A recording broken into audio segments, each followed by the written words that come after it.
Hello साथियों, कैसे हैं आप सब? उम्मीद करते हैं अच्छे होंगे। आप लोग का पढ़ाई लिखाई खूब बढ़िया चल रहा है और आप भी इंटर परीक्षा 2026 में एग्जाम दीजिएगा तो यह क्लास आपके लिए महत्वपूर्ण होने वाला है, क्योंकि हम लोग पढ़ने वाले हैं ट्वेल्थ मैथ मैथ का मोस्ट वीडियो ऑब्जेक्टिव प्रश्न। ठीक है, तो आप लोग क्लास को लास्ट तक जरूर देखिए। क्लास में नए हैं तो क्लास को लाइक कर लीजिए, अपने दोस्तों को भी शेयर कर दीजिए। चैनल को जरूर सब्सक्राइब कर लीजिए आप लोग इसी तरह क्लास देखने के लिए। देखिए, पहला प्रश्न है आपका यहाँ पे कि टेन स्क्वायर एक्स का क्या ज्ञात करना है हम लोग को? समाकलन मतलब इंटीग्रेशन ज्ञात करना है इसका। ठीक है, तो जो प्रश्न दिया हुआ है उसको हम लिख लेते हैं। प्रश्न है आपका यहाँ पे, देखिए। तो प्रश्न दिया हुआ आपका यहाँ पे टेन स्क्वायर एक्स। ठीक है, टेन स्क्वायर एक्स और डी एक्स, यह प्रश्न है। और आपको एक फॉर्मूला पता होगा। देखिए, टेन स्क्वायर एक्स का कोई भी समाकलन नहीं होता है डायरेक्ट वे में, तो इसको क्या करना पड़ेगा? एक फॉर्मूला होता है। फॉर्मूला क्या होता है आपका यहाँ पे, देखिए कि टेन स्क्वायर थीटा बराबर, टेन स्क्वायर थीटा बराबर क्या होता है? सेक स्क्वायर थीटा और माइनस का एक होता है। आप लोग क्लास 10th में पढ़ा होगा। ठीक है, यह फॉर्मूला होता है। यहाँ देखिए, इसको हम इस तरीका से भी लिख सकते हैं, सेक स्क्वायर, फिर यहाँ एक्स है तो एक्स लिखेंगे और माइनस का क्या लिखेंगे? एक लिखेंगे। ठीक है, और क्या होगा आपका यहाँ पे? dx हो जाएगा। और क्या करेंगे? इसको अलग अलग लिखेंगे सेपरेट वे में। तो क्या होगा यहाँ पे? सेक स्क्वायर एक्स हो जाएगा और dx और माइनस का क्या होगा आपका यहाँ पे? dx हो जाएगा। ठीक है, अब देखिए, सेक स्क्वायर एक्स का समाकलन क्या होता है? तो सेक स्क्वायर एक्स का समाकलन आपका होता है, क्या होता है? आप लोग भी कमेंट में बताएं। टेन एक्स होता है। कितना होता है? टेन एक्स होता है। ठीक है, और प्लस का सी हो जाएगा। इसका क्या हो जाएगा आपका यहाँ पे? Ten x. ठीक है, माइनस है तो माइनस लिखेंगे। और देखिए, dx का समाकलन क्या होता है? dx का समाकलन x होता है। कितना होता है? x होता है। ठीक है, प्लस का क्या हो जाएगा आपका यहाँ पे? सी हो जाएगा। तो एक का सही आंसर ऑप्शन नंबर बी हो जाएगा। देखते हैं दो नंबर प्रश्न। देखिए, आप लोग भी साथ में आंसर दीजिएगा। ये दो का प्रश्न है आपका यहाँ पे, एक बटे रूट एक्स का क्या करना है? समाकलन ज्ञात करना है, जिसका लिमिट 4 से 9 दिया हुआ है। निश्चित समाकलन है। कौन सा समाकलन? निश्चित समाकलन है। जो पीछे पर एक नंबर सवाल वो अनिश्चित समाकलन था। तो ठीक है, देखिए जो प्रश्न दिया हुआ उसको हम लिख लेते हैं। प्रश्न है आपका यहाँ पे कि 4 से 9 इसका लिमिट दिया हुआ, और क्या दिया हुआ? 1/√x दिया हुआ है। ठीक है, और क्या है? dx दिया हुआ है। इसका हम लोग का मान ज्ञात करना है। तो देखिए, आपको एक फॉर्मूला पता है कि 1/√x का समाकलन क्या होता है? तो 1/√x का समाकलन होता है √2x होता है। कितना होता है? √2x प्लस सी हो जाता है। तो इसको क्या हो जाएगा? इसका √2x हो जाएगा। ठीक है, और इसका लिमिट दिया हुआ है। लिमिट कितना दिया हुआ है आपका यहाँ पे? 4 से 9 इसका लिमिट दिया हुआ है। देखिए, दो जो लिखा हुआ है या दो कांस्टेंट वैल्यू है, इसको क्या करेंगे हम लोग? बाहर कर लेंगे। जब तो बाहर कर लेंगे तो यहाँ क्या बचेगा? रूट एक्स बचेगा। कितना बचेगा? रूट एक्स बचेगा। और 4 से 9 लिमिट है तो 4 से 9 लिमिट लगा लेंगे। अब देखिए, दो का तो दो लिखेंगे। देखिए, एक्स की जगह पे क्या करेंगे? एक बार 9 लिखेंगे तो रूट का क्या हो जाएगा आपका यहाँ पे? 9 हो जाएगा। और माइनस का, क्योंकि यहाँ हो जाता है upper limit minus lower limit. ऊपर वाला को क्या बोलते हैं? Upper limit. नीचे वाला को क्या बोलते हैं? Lower limit. तो upper limit minus lower limit हो जाता है। ठीक है, तो माइनस हो जाएगा। और एक बार क्या हो जाएगा यहाँ पे? एक्स की जगह पे 4 होगा तो 4 लिखेंगे रूट में। देखिए, दो का तो दो लिखेंगे। ये तीन का वर्गमूल कितना हो जाएगा आपका यहाँ पे? सॉरी, 9 का वर्गमूल 3 हो जाएगा और 4 का वर्गमूल कितना हो जाएगा आपका यहाँ पे? 2 हो जाएगा। तो दो लिखेंगे और 3 में से 2 घटाइएगा तो कितना हो जाएगा आपका यहाँ पे? 1 हो जाएगा। और 2 को 1 से गुना करेंगे तो कितना होगा आपका यहाँ पे? 2 हो जाएगा। तो 2 का सही आंसर ऑप्शन नंबर ए हो जाएगा। देखते हैं अगला प्रश्न। देखिए, आप लोग भी साथ में आंसर दीजिएगा। 3 नंबर प्रश्न है आपका यहाँ पे। देखिए, इसका ऑप्शन ए गायब है, कोई बात नहीं, इसका हम लोग मान ज्ञात कर लेते हैं। तो यह जो सारणी दिया हुआ है इसका मान ज्ञात करना है। ठीक है, इसका मान ज्ञात करना है। तो एक्स को एक्स से गुना करेंगे, इसको कोना को नहीं गुना करेंगे। एक्स को अगर एक्स से गुना करेंगे तो क्या हो जाएगा आपका यहाँ पे? एक्स स्क्वायर हो जाएगा। माइनस हो, 18 को 2 से गुना करेंगे कितना हो जाएगा? 18 गुना 36 हो जाएगा। बराबर। अब देखिए, इसको गुना करना है। 6 को 6 से गुना कीजिएगा, कितना होगा यहाँ पे? 36 हो जाएगा। फिर 18 को 2 से गुना कीजिएगा तो कितना होगा आपका यहाँ पे? माइनस का 36 हो जाएगा। तो एक्स स्क्वायर का तो एक्स स्क्वायर लिखेंगे, माइनस का 36। ठीक है, अगर 36 में से 36 घटाएंगे तो कितना हो जाएगा आपका यहाँ पे? 0 हो जाएगा। एक्स स्क्वायर बराबर कितना? ये माइनस का 36 है, बराबर को साइड लेके जाएंगे तो प्लस का 36 हो जाएगा। देखिए, अगर इस साइड स्क्वायर है उस साइड लेके जाएंगे तो क्या होगा? रूट हो जाएगा, लेकिन प्लस माइनस का चिन्ह लग जाएगा। ठीक है, इस साइड अगर स्क्वायर हटाएंगे तो बराबर को साइड लेके जाएंगे तो क्या होगा? रूट लगेगा और प्लस माइनस का चिन्ह लग जाएगा। ठीक है, तो प्लस माइनस का हो जाएगा। 36 का वर्गमूल कितना होगा? 6 हो जाएगा। इसका आंसर कितना होगा? प्लस माइनस का 6 हो जाएगा। ठीक है, तो 3 का सही आंसर ऑप्शन नंबर। अब तो ऑप्शन नहीं दिया हुआ यहाँ पे, टाइपिंग मिस्टेक है। चलिए देखते हैं अगला प्रश्न, 4 का प्रश्न। 4 का प्रश्न ये वेक्टर का है। ठीक है, इसका क्या करना है? मान ज्ञात करना है। तो यहाँ देखिए, सबसे पहले हम एक चीज बता देते हैं। देखिए,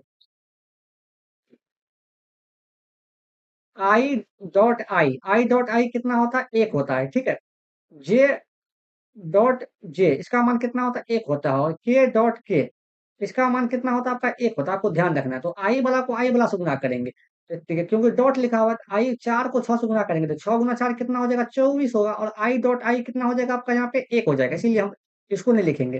तो देखिए, जे वाला को जे वाला के साथ गुना करेंगे तो ठीक है, 3 को गुना करना है आपको। यहाँ पे 3 को गुना करना है 4 से, तो 4 किया कितना हो जाएगा? 12, लेकिन माइनस का 12 हो जाएगा। ठीक है, अब देखिए, 3 को के वाला को गुना करना है के वाला के साथ, तो 3 के को के से गुना करेंगे तो कितना होगा आपका यहाँ पे?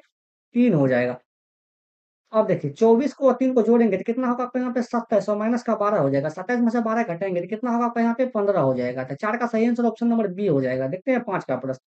आपको भी साथ में आंसर देना है। 5 का प्रश्न है कि अवकल समीकरण dy बटा dx प्लस 2y बराबर e to the power 3x का समाकलन गुणक है। तो समाकलन गुणक हो जाए, गुणक लिखा रहे या गुणक लिखा रहे एक ही बात होता है, इसका मान क्या ज्ञात करना है। यहाँ देखिए देखिए अवकल समीकरण क्या होता है? अवकल समीकरण होता है dy बटा dx, ठीक है? प्लस क्या होता है आपका यहाँ पे py बराबर q होता है, ठीक है? आपको ध्यान रखना है समाकलन ज्ञात निकालने के लिए। तो यहाँ देखिए y का गुणक में क्या है, यहाँ पे 2 दिया हुआ है, तो p का मान यहाँ से कितना निकल गया? 2 निकल गया। हमको निकालना क्या है? समाकलन गुणक, गुणक समाकलन, समाकलन गुणक निकालना है। गुणक या गुणक एक ही बात होता है। क्या होता है? यहाँ पे e to the power p dx होता है, इसका समाकलन ज्ञात करना है। e टू द पावर तो e to the power p, p का मान कितना है यहाँ पे? 2 और dx हो जाएगा, ठीक है? तो e, दो कांस्टेंट वैल्यू है, इसको बाहर कर लेंगे तो क्या बचेगा यहाँ पे? dx। तो 2e 2 dx का समाकलन क्या होगा? यहाँ पे x हो जाएगा। तो 2 e to the power 2x हो जाएगा, 2 e to the power 2x, 2 e to the power 2x, option number B हो जाएगा इसका। ठीक है? देखते हैं 5 का। देखिए अगर आप यहाँ तक आ गए तो क्लास को लाइक भी करें, तो दोस्तों को भी शेयर भी करें, चैनल को जरूर सब्सक्राइब करें। देखिए, इसका क्या करना है हम लोग को?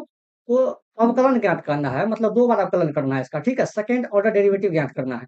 तो प्रश्न दिया हुआ है आपको, जो दिया हुआ है उसको लिख लेते हैं। y बराबर दिया हुआ है x पावर 20 दिया हुआ है। कितना दिया हुआ है? x पावर 20 दिया हुआ है। तो इसको पहले ही बात निकालते हैं, dy बटा dx का पहला मान निकालेंगे।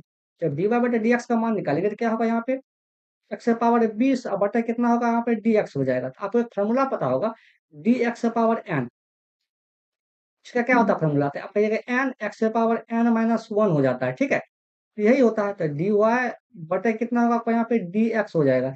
20 देखिए ऊपर में हो जाए तो यहाँ चला आएगा, क्योंकि n की जगह पे 20 है और x की जगह पे पावर में 1 घटा देते हैं। 20 में से 1 घटाएंगे तो कितना होगा आपका यहाँ पे? 19 हो जाएगा। अब देखिए यहाँ पे b, अब क्या करना है? dy बटे dx का मान निकल गया यार। dy बटे dx का मान कितना निकल गया आपका यहाँ पे? 20 x पावर 19। हमको क्या निकालना है अब? डी स्क्वायर वाई बटा डी एक्स स्क्वायर, इसका मान निकालना है। सेकेंड ऑर्डर डेरिवेटिव करना है, मतलब 2 बार अवकलन करना है इसका, ठीक है? क्या होगा यहाँ पे? डी 20 डी कांस्टेंट वैल्यू, उसको बाहर लिख लेते हैं। एक्स पावर कितना हो जाएगा आपका यहाँ पे? 19 बटे कितना होगा आपका यहाँ पे? डी एक्स हो जाएगा। तो 20 का तो 20 लिखेंगे। अब देखिए यह क्या हो जाएगा? आगे चला आएगा तो गुना 19 हो जाएगा। एक्स पावर कितना होगा? पावर 1 घटा के लिखेंगे। 19 में से पावर 1 घटाएंगे तो कितना होगा आपका यहाँ पे? 18 हो जाएगा, ठीक है? देखिए 20 को 19 से गुना कीजिएगा तो कितना होगा आपका यहाँ पे? 380 हो जाएगा। एक्स पावर 18 होगा। तो 380 x power 18, 380 x power 18, option number C 6 का। देखते हैं 7 का प्रश्न। देखिए 7 का प्रश्न है आपका यहाँ पे कि ये मैट्रिक्स का मान ज्ञात करना है। 6a माइनस 5b, जो मैट्रिक्स दिया हुआ मैट्रिक्स एक्स मैट्रिक्स बी, इसका मान ज्ञात करना है। तो यहाँ दिया हुआ है 6a माइनस का 5b, ठीक है? यह दो मैट्रिक्स दिया हुआ है, इसका मान ज्ञात करना है। 6 का तो 6 लिखेंगे। और देखिए मैट्रिक्स ए का मान दिया हुआ है 3, 6 माइनस का 5 और 4, ठीक है? उसके बाद 5 दिया हुआ और बी दिया हुआ है। बी का मान कितना है यहाँ पे? 7, 8, 5, 6, यह मान दिया हुआ है। तो ये 6 को 3 से गुना करेंगे तो कितना हो जाएगा? 18 हो जाएगा। 6 को अगर फिर 6 से गुना कीजिएगा तो कितना होगा आपका? यहाँ पे 6 के 36 हो जाएगा। और देखिए 6 को 5 से गुना कीजिएगा तो माइनस का कितना होगा? 6 5 30 हो जाएगा। 6 को 4 से गुना कीजिएगा तो 6 चौको कितना होगा आपका यहाँ पे? 24 हो जाएगा, ठीक है? माइनस देखिए 5 से गुना कीजिएगा 7 को, 7 पंचे कितना होगा आपका यहाँ पे? 35 हो जाएगा। और 5 को 8 से गुना कीजिएगा तो 8 पंचे कितना होगा आपका? 40 हो जाएगा। देखिए 5 को और 5 से गुना कीजिएगा तो कितना होगा आपका यहाँ पे? 25 हो जाएगा। और 5 को 6 से गुना कीजिएगा तो कितना होगा? 6 पंचे 30 हो जाएगा, ठीक है? देखिए यहाँ पे घटाइएगा, 18 में से अगर 35 घटाइएगा तो माइनस का 17 बचेगा, ठीक है? 36 में से अगर 40 घटाइएगा तो माइनस का कितना बचेगा? 4 बचेगा। और माइनस 30 में से माइनस 25 घटाइएगा तो माइनस का क्या होगा यहाँ पे? 55 हो जाएगा। और 24 में से 30 घटाइएगा तो माइनस का कितना होगा आपका यहाँ पे? 6 हो जाएगा, ठीक है? तो माइनस का 17, माइनस का 4, माइनस का 55, माइनस का 6 हो जाएगा। तो इसका सही आंसर ऑप्शन नंबर सी में है। 7 का सही आंसर ऑप्शन नंबर सी होगा। देखते हैं 8 का प्रश्न। देखिए 8 का प्रश्न है आपका यहाँ पे, इसका क्या ज्ञात करना है? हम लोग को अवकलन ज्ञात करना है, ठीक है? तो प्रश्न जो दिया हुआ है उसको लिख लेते हैं। चलिए इसको कोई बात ना, अवकलन निकालते हैं। डी लॉग कॉस एक्स, इसका क्या ज्ञात करना है हम लोग को? अवकलन ज्ञात करता है। चलिए हम लोग चेन रूल से इसको निकालते हैं। तो D log cos x, cos x बटा क्या होगा यहाँ पे? डी कॉस एक्स, हम लोग चेन रूल से निकाल देते हैं। तो वैसे इसका ट्रिक भी है, ट्रिक से भी बता देंगे। बटा कितना होगा आपका यहाँ पे? डी एक्स हो जाएगा, ठीक है? अब देखिए डी लॉग एक्स का अवकलन क्या होता है? तो डी लॉग एक्स का अवकलन क्या होता है? 1 बटा एक्स हो जाता है। तो यहाँ देखिए लॉग एक्स की जगह पे क्या है? यहाँ पे कॉस एक्स है, तो ये क्या होगा? 1 बटा कॉस एक्स हो जाएगा, ठीक है? गुना कॉस एक्स का समान अवकलन क्या होता है? तो कॉस एक्स का अवकलन क्या होता है? कॉस एक्स का अवकलन होता है माइनस का साइन एक्स होता है। क्या होता है यहाँ पे? माइनस का साइन एक्स। क्या लिखेंगे यहाँ पे? माइनस का साइन एक्स लिखेंगे, ठीक है। अब देखिए इसको गुना कीजिएगा तो माइनस का क्या होगा आपका यहाँ पे? साइन एक्स बटे कितना होगा आपका यहाँ पे? कॉस एक्स हो जाएगा। और माइनस देखिए साइन एक्स बटे कॉस एक्स क्या हो जाता है आपका यहाँ पे? टेन एक्स हो जाता है। तो माइनस तो पहले से था, तो माइनस का क्या होगा आपका यहाँ पे? टेन एक्स हो जाएगा। 8 का सही आंसर ऑप्शन नंबर बी होगा। देखते हैं 9वां प्रश्न। ठीक है, 9 का प्रश्न है सारणी का मान ज्ञात करना है, ठीक है। जिसको हम लोग डिटर्मिनेंट बोलते हैं इंग्लिश में। देखिए यहाँ पे क्या होता है? चिन्ह प्लस हो जाता है। चलिए हम लोग पेन बदल लेते हैं थोड़ा सा, इसको हम पेन बदलते हैं। यहाँ देखिए, यहाँ क्या हो जाएगा? प्लस का चिन्ह हो जाएगा। यहाँ क्या होगा? माइनस का चिन्ह हो जाएगा। यहाँ क्या होगा? प्लस का चिन्ह। क्योंकि हम जब थ्योरी क्लास बताते हैं या अच्छे से बताते हैं ये प्लस माइनस क्यों होगा, ठीक है। ये पूरी क्लास में डिस्कशन करते हैं। आप लोग को पता होगा, अगर आप लोग पढ़ा होगा तो ये प्लस माइनस क्यों होता है। चलिए इसको हम देखिए, यहाँ पे अगर इसका मान ज्ञात करना है, तो पहले हम लोग क्या लिखेंगे? यहाँ पे 3 लिखेंगे। तो 3 लिखेंगे तो देखिए ये रो पूरा, यह क्या हो गया? पहला कॉलम और पहला रो क्या होता है? खत्म हो जाता है। तो खत्म यहाँ पे बचा क्या? एक, एक और माइनस का 2 बच गया। अब क्या बच गया यहाँ पे? 3 और 1 बचा है। 3 और 1 बचा है, ठीक है। अब देखिए अब क्या है यहाँ पे? देखिए माइनस का 4 था और माइनस माइनस क्या होगा यहाँ पे? प्लस का 4 हो जाएगा। तो प्लस का 4 हो गया। अब देखिए अब क्या होगा यहाँ पे? देखिए 1 सेकंड, आपको अच्छे से बता देते हैं। अब क्या होगा? देखिए माइनस का 40, तो यह क्या होगा? यह कॉलम खत्म हो जाएगा। तब क्या बचा? 1 माइनस का 2, 1 और माइनस का 2 बचा। अब क्या बचा यहाँ पे? 3 बचा है और 1 बचा है। तो यहाँ पे 3 हो जाएगा, सॉरी 2 हो जाएगा और 1 हो जाएगा। 2 और 1 हो जाएगा, ठीक है। अब क्या बचा यहाँ पे? प्लस का 5। तो प्लस का क्या लिखेंगे यहाँ पे? 5 लिखेंगे। जब प्लस का 5 लिखेंगे तो अब देखिए क्या होगा? अब यह कैंसिल होके कौन सा कैंसिल हो जाएगा? यह कैंसिल हो जाएगा, ठीक है। तो अब बचेगा 1 1। क्या बचेगा यहाँ पे? 1 1 बचेगा और 2 और 3 बचेगा, ठीक है। अब हम पेन बदल लेते हैं थोड़ा सा। तो पेन जब बदल लिए हैं तो अब देखो क्या हो जाएगा आपका यहाँ पे। एक बार चेक कर लेते हैं, रुकिए यहाँ पे देखते हैं क्या क्या है। 3 ले लिए बाहर तो 1 माइनस 2 और 3 1 बचा हुआ है। 4 अगर 4 प्लस का 4 लिए थे, 1 माइनस का 2 2 1 बचा है। प्लस का 5 ले लिए तो 1 1 2 3 बचा है। चलिए सही है। अब क्या करना है? अब इसको गुना करना है, मान ज्ञात करना है। इसको यहाँ से गुना करेंगे। 3 है तो 3 रहने दीजिए, इंटू 1 को अगर 1 से गुना कीजिएगा तो 1 होगा। माइनस होता है। अब देखिए 3 को अगर 2 से गुना कीजिएगा तो माइनस का कितना हो जाएगा आपका यहाँ पे? 6 हो जाएगा, ठीक है।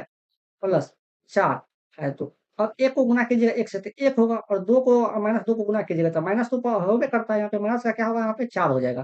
प्लस का 5। अब गुना करना है, यहाँ पे 3 को 1 से गुना करेंगे तो कितना होगा? यहाँ पे 3 हो जाएगा। 2 को 1 से गुना करेंगे तो कितना होगा आपका? यहाँ पे 2 हो जाएगा, ठीक है। अब देखिए 3 माइनस माइनस क्या होगा यहाँ पे? प्लस का 6 हो जाएगा। प्लस का 7 होगा। प्लस का कितना होगा आपका? यहाँ पे 7 हो जाएगा गुना में। प्लस यहाँ देखिए 4, देखिए 1 और माइनस 4 और 1 कितना होगा? 5 हो जाएगा। तो गुना क्या होगा? यहाँ पे 5 हो जाएगा। प्लस का यहाँ देखिए 5 और 2 में से 3, 3 में से 2 घटेगा तो 1 होगा। तो 5 गुना कितना हो जाएगा आपका? यहाँ पे 5 ही हो जाएगा। ठीक है, 7 या कितना हो जाएगा यहाँ पे? 21 हो जाएगा। 5 गुना 4 कितना होगा? यहाँ पे 20 हो जाएगा। प्लस का 5 हो जाएगा, ठीक है। इसको जोड़िएगा तो कितना होगा आपका? यहाँ पे 46 हो जाएगा। तो 9 का सही आंसर ऑप्शन नंबर बी हो जाएगा। देखते हैं 10 का। देखिए इसका ट्रिक भी होता है, ट्रिक बेस से भी आप बना सकते हैं। देखिए पिछले सवाल में बोले थे हम ट्रिक बताएंगे, तो ट्रिक इसका भी ट्रिक बता देते हैं, आप लोग देख लीजिए। पिछला सवाल में हम बोले थे ट्रिक होता है, इसका भी हम लोग शॉर्ट में बता देते हैं। शॉर्ट में क्या होता है आपका यहाँ पे देखिए, लॉग लॉग एक्स का अवकलन क्या होता है? 1/x होता है। तो एक्स की जगह पे क्या है यहाँ पे? देखिए कॉस एक्स है, तो 1 बटे क्या होगा? यहाँ पे कॉस एक्स हो जाएगा। तो फिर हमको कॉस एक्स का भी करना है, तो कॉस एक्स का अवकलन क्या होता है? माइनस का साइन एक्स होता है। तो माइनस का साइन एक्स भी लिखेंगे इसको। तो माइनस का साइन एक्स बटे कितना हो जाएगा आपका? यहाँ पे कॉस एक्स हो जाएगा। तो इसी को क्या लिख सकते हैं? माइनस का टेन एक्स, ठीक है। इस ऐसे भी आप लोग कर सकते हैं। चलिए देखते हैं 10 नंबर प्रश्न। ये तो बताइए दिए। 10 का प्रश्न है आपका यहाँ पे मैट्रिक्स ए दिया हुआ है, 2 से 3 1 से 4 दिया हुआ है, तो इसका एडजॉइंट ऑफ ए ज्ञात करना है। तो जो मैट्रिक्स दिया हुआ है उसको लिख लेते हैं। मैट्रिक्स है यहाँ पे 2 3 और 1 4 दिया हुआ है। इसका हमको क्या ज्ञात करना है? एडजॉइंट करना है ज्ञात। एडजॉइंट एडजॉइंट ऑफ ए ज्ञात करना है। एडजॉइंट ऑफ ए ज्ञात करना है, ठीक है। देखिए इसका मान कैसे निकलता है? यहाँ देखिए ये जो कोना कोनी है ये आपस में क्या करता है? स्थान बदल लेता है। 2 की जगह पे 4 आ जाएगा, 4 की जगह पे 2 चला आएगा। यहाँ पे क्या है? यहाँ पे देखिए 2 की जगह पे 4 आएगा तो कोना, और 4 की जगह पे 2 चला आएगा। लेकिन ये जो संख्या है इसे 3 और 1 इसी तरह रह जाएगा। यहाँ पे जो रहता है 3 और 1 रह जाएगा, बस चिन्ह बदल जाएगा। यहाँ देखिए 3 प्लस में है तो माइनस हो जाएगा, और 1 भी प्लस में है तो माइनस हो जाएगा, चिन्ह बदल जाएगा। अगर यहाँ माइनस रहता तो यहाँ प्लस में लिखते हैं, ठीक है। आपको ध्यान रखना है। तो 4 माइनस का 3 माइनस का 1 2 हो जाएगा। 4 माइनस का 3 माइनस का 1 माइनस का 2 प्लस का 2 हो जाएगा, ठीक है। तो 10 का सही आंसर ऑप्शन नंबर ए हो जाएगा। तो यह आज का आखिरी प्रश्न था। और आप लोग यहाँ तक आ गए तो क्लास को लाइक भी करें, अपने दोस्तों को भी शेयर भी करें, चैनल को जरूर सब्सक्राइब करें, और अपना फीडबैक जरूर दीजिए आपको क्लास कैसा लगा। आज के लिए इतना ही, मिलते हैं अगले क्लास में। Thank you.